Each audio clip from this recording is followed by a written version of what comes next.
Hai teman-teman, ketemu lagi di Mas Aryo Channel.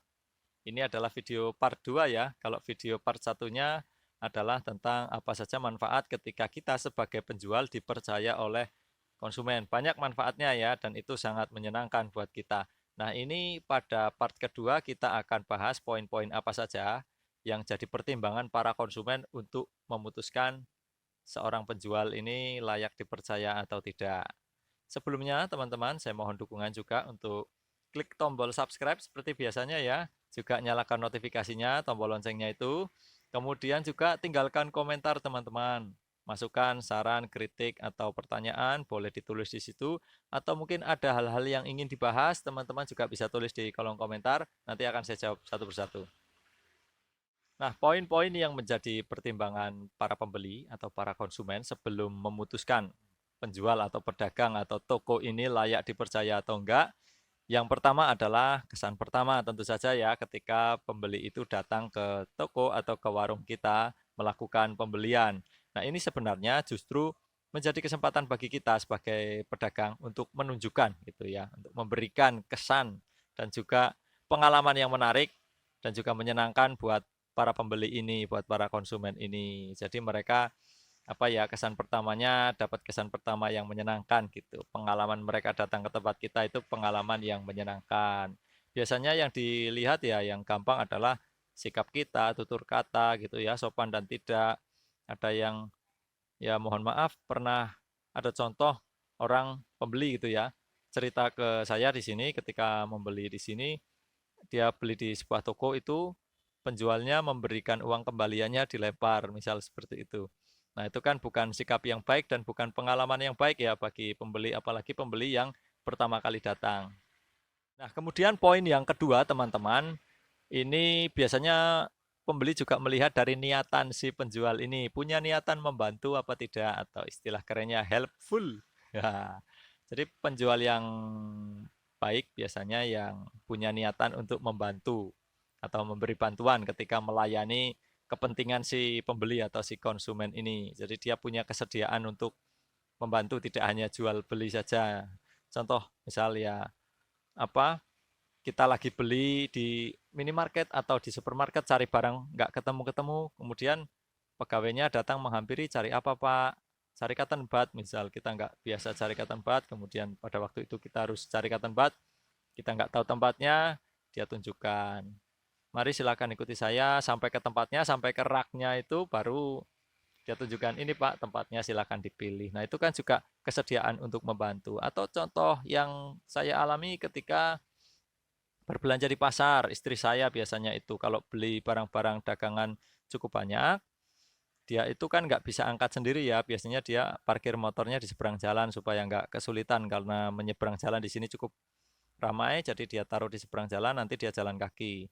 Nah, ketika membeli dalam jumlah yang banyak, ada satu toko yang menurutku bagus banget teman-teman. Jadi ketika konsumennya ini selesai bertransaksi, dia kan ngambilin barang nih pegawainya yang laki-laki biasanya. Jadi ketika ngambilin barang, itu dia dikumpulin jadi satu barangnya misal dikemas di kardus atau di kresek atau kalau barang yang besar dalam ukuran satu karung begitu misalnya, dia begitu dia siapkan langsung dia angkat tidak ke depan toko tapi dia langsung jalan ke motor si konsumen. Biasanya dia sudah apal konsumen ini motornya yang mana. Jadi dia langsung letakkan di kendaraan konsumen. Jadi ini sangat bermanfaat apalagi buat ibu-ibu, ciwi-ciwi yang nggak kuat angkat-angkat ini sangat membantu. Nah, itu poin kedua, teman-teman, niatan membantu dari si penjual.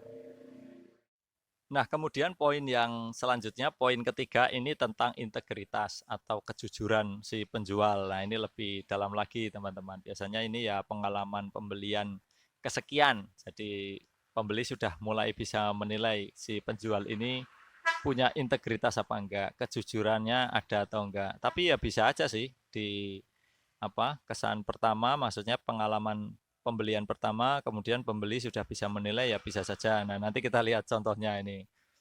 Kita lihat dulu integritas atau kejujuran yang kayak apa. Ini biasanya tentang kesepakatan, menjaga kejujuran dalam kesepakatan yang sudah dibuat dengan si pembeli, si konsumen. Contoh ketika kita menawarkan barang atau konsumen yang menanyakan, kemudian kita menjelaskan barang tersebut, misal kualitasnya ini bagus, Pak, Bu, ini kualitasnya bagus, speknya sesuai dengan yang diinginkan.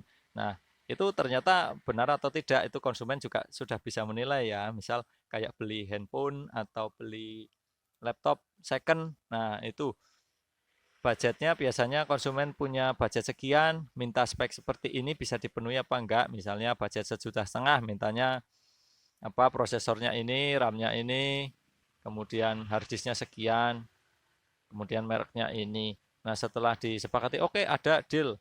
Ternyata setelah sampai rumah, dicek tidak sesuai spek, nah itu juga bisa buat konsumen kapok ya, atau ragu untuk kembali berbelanja. Atau kalau yang paling sering ditemui itu di online shop, teman-teman.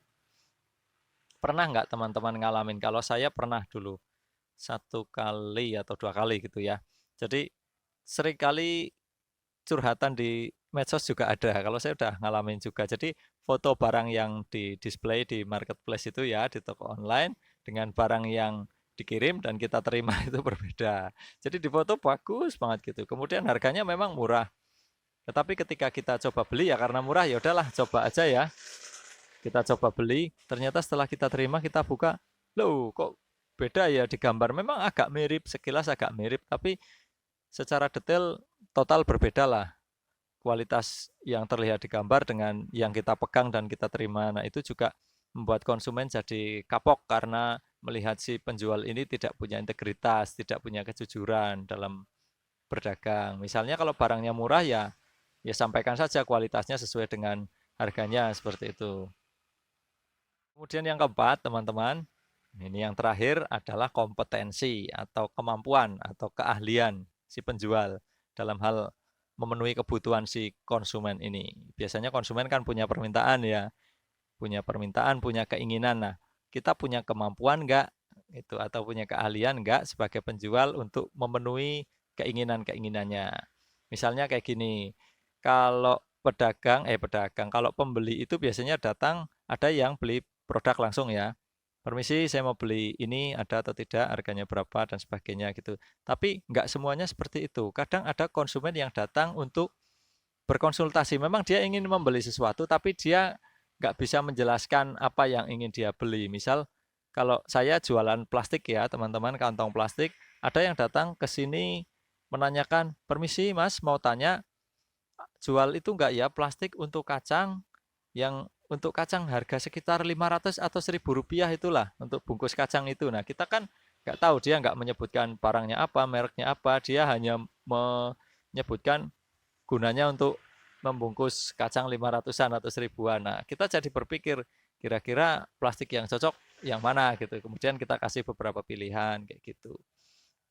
Kemudian juga kadang ada yang konsumen yang beberapa kali sudah beli ke tempat saya, biasanya lebih lebih enak lagi ngomongnya, Mas mau beli plastik yang seperti kemarin. Nah ini saya biasanya bingung karena kan konsumen nggak hanya satu ya biasanya ya. Dan kemudian bilang seperti kemarin itu kemarinnya kapan, kemarin Rabu atau kemarin Selasa juga kadang tidak terlalu jelas. Itu juga bisa bingungin. Nah, teman-teman, dalam hal kompetensi atau kemampuan pedagang, yang tidak kalah penting adalah kemampuan kita untuk menyediakan barang, stok barang kita. Jadi pernah dulu ada seorang pembeli yang mau beli barang dalam jumlah banyak di tempat saya, tapi saya stoknya belum punya banyak. Waktu itu masih awal-awal toko, stoknya masih sedikit-sedikit karena modalnya juga kecil.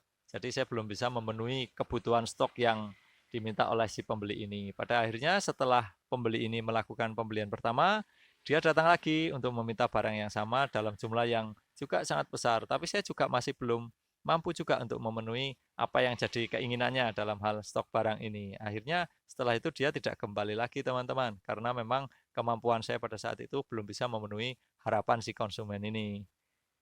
Nah, teman-teman, demikianlah video kita kali ini. Jika ada pertanyaan atau kritik dan saran, bisa langsung ditulis di kolom komentar. Nanti akan saya jawab satu persatu. Semoga bermanfaat dan sampai jumpa di video berikutnya.